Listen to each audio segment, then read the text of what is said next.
జాతీయ కార్యవర్గాన్ని బీజేపీ ప్రకటించింది. 13 మంది ఉపాధ్యక్షులు, 8 మంది ప్రధాన కార్యదర్శులు, 16 మంది కార్యదర్శులతో నితిన్ నబీన్ టీం ప్రకటించారు. ఇక మరింత సమాచారం మా ప్రతినిధి అరుణ్ అడిగి తెలుసుకుందాం.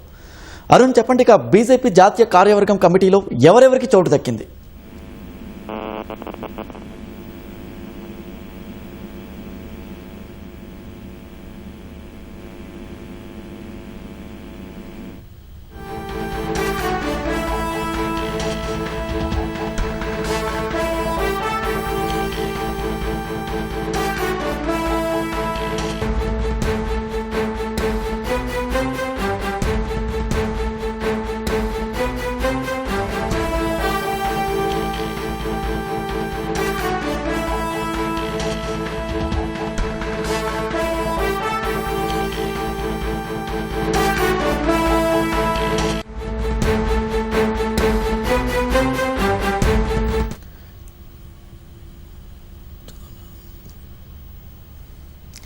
జాతీయ కార్యవర్గాన్ని బీజేపీ ప్రకటించింది. 13 మంది ఉపాధ్యక్షులు, 8 మంది ప్రధాన కార్యదర్శులు, 16 మంది కార్యదర్శులతో నితిన్ నబీన్ టీంను ప్రకటించారు. ఇక మరింత సమాచారం మా ప్రతినిధి అరుణ్ అడిగి తెలుసుకుందాం.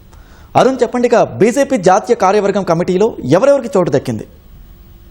బీజేపీ జాతీయ కార్యవర్గం నితిన్ నబీన్ టీం ని కొద్దిసేపటి క్రితం ప్రకటించింది. ఈ టీంలో 13 మంది ఉపాధ్యక్షులతో అదేవిధంగా బిఎల్ సంతోష్ ని ప్రధాన కార్యదర్శిగా, ఆర్గనైజేషన్ జనరల్ సెక్రటరీగా కొనసాగిస్తూ, మరో ఇద్దరు నేషనల్ జాయింట్ జనరల్ సెక్రటరీగా శివప్రకాష్, అదేవిధంగా సుడాన్ సింగ్ కొనసాగిస్తూ, వీరితో పాటుగా మరో 8 మంది ప్రధాన కార్యదర్శులుగా, 16 మందిని కార్యదర్శులుగా, వీరితో పాటుగా కోశాధికారి, joint general secretary, joint treasurer, వీరందరినీ నియమిస్తూ నితిన్ నబీన్ టీము ప్రకటన జరిగింది. దీంట్లో ప్రధానంగా రాజస్థాన్ మాజీ ముఖ్యమంత్రి వసుంధరా రాజే, ఉత్తరాఖండ్ కు సంబంధించినటువంటి తీరత్ సింగ్ రావత్, అదేవిధంగా గతంలో బీజేపీలో కీలకమైనటువంటి పాత్ర పోషించి తర్వాత కాలంలో బీజేపీకి పార్టీ కార్యకలాపాలకు దూరంగా ఉన్నటువంటి ఆర్ఎస్ఎస్ నుంచి కీలకంగా ఉన్నటువంటి రామ్ మాధవ్, వీరితో పాటుగా ఒరిస్సాకు చెందినటువంటి కీలకమైన నేత బైజయంతి పాండా,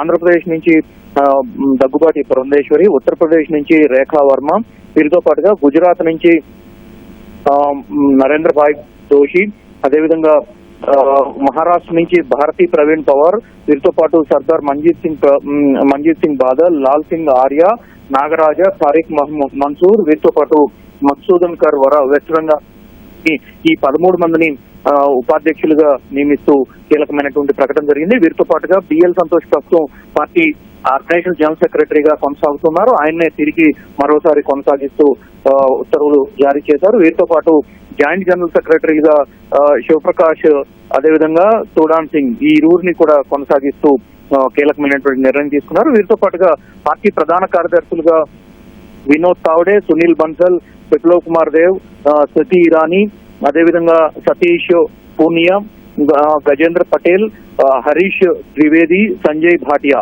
వీరందరినీ నేషనల్ జనరల్ సెక్రటరీగా పార్టీ ప్రధాన కార్యదర్శులుగా నియమించి ప్రకటన చేశారు. కార్యదర్శులుగా కవిత పటిదార్, సురేంద్రన్, ఈ విధంగా మొత్తం 16 మందిని ప్రకటించడం జరిగింది. పీయూష్ గోయల్ ను పార్టీ కోశాధికారిగా కొనసాగిస్తూ నిర్ణయం తీసుకున్నారు.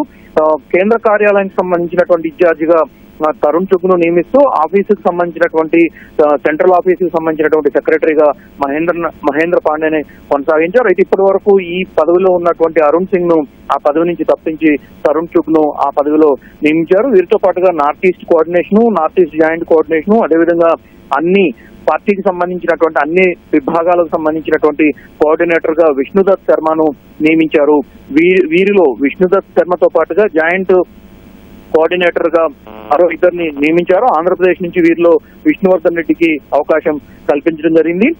వీరితో పాటు అన్ని మోర్చాలకు పార్టీకి సంబంధించిన యువ మోర్చా, మహిళా మోర్చా, ఓబీసీ, కిసాన్, అదేవిధంగా అన్ని రకాల మోర్చాలకు కూడా 7 పార్టీకి సంబంధించినటువంటి విభాగాలైన 7 మోర్చాలకు కూడా అధ్యక్షులను, అదేవిధంగా ఇతర ఇన్ఛార్జీలను కూడా నియమించడం జరిగింది. మీడియా కోఆర్డినేటర్స్ గా మరికొంతమందిని నియమించడం జరిగింది. పూర్తి స్థాయి మీడియా కన్వీనర్ గా అనిల్ బలూనిని కొనసాగిస్తూ బీజేపీ కీలకమైనటువంటి నిర్ణయం తీసుకుంది. వీరితో పాటుగా ఆశీష్, ఉషా అగర్వాల్, ప్రదీప్ భండారి, సిద్ధార్థ్ యాదవ్ ఈ ముగ్గురిని కోఆర్డినేటర్స్ గా, సోషల్ మీడియాకు సంబంధించినటువంటి కోఆర్డినేటర్స్ గా కూడా మరికొంతమందిని నియమించారు. ఇప్పటి వరకు అనేక రకాల పదవుల్లో ఉన్నటువంటి వారందరినీ తొలగిస్తూ కొత్త నియామకాన్ని ఈ రోజు బీజేపీ అధికారికంగా ప్రకటించింది. వీరిని కొత్త వారిని నియమించడంతో ఇప్పటివరకు తెలంగాణ నుంచి ఉపాధ్యక్షురాలుగా ప్రాతినిధ్యం వహిస్తున్నటువంటి డికే అరుణ, అదేవిధంగా ఆంధ్రప్రదేశ్ లో ప్రస్తుతం ఆరోగ్య శాఖ మంత్రిగా ఉన్నటువంటి సత్యకుమార్లు, డికే అరుణ ఉపాధ్యక్షురాలుగా, సత్యకుమార్ జాతీయ కార్యదర్శిగా కొనసాగుతున్నారు.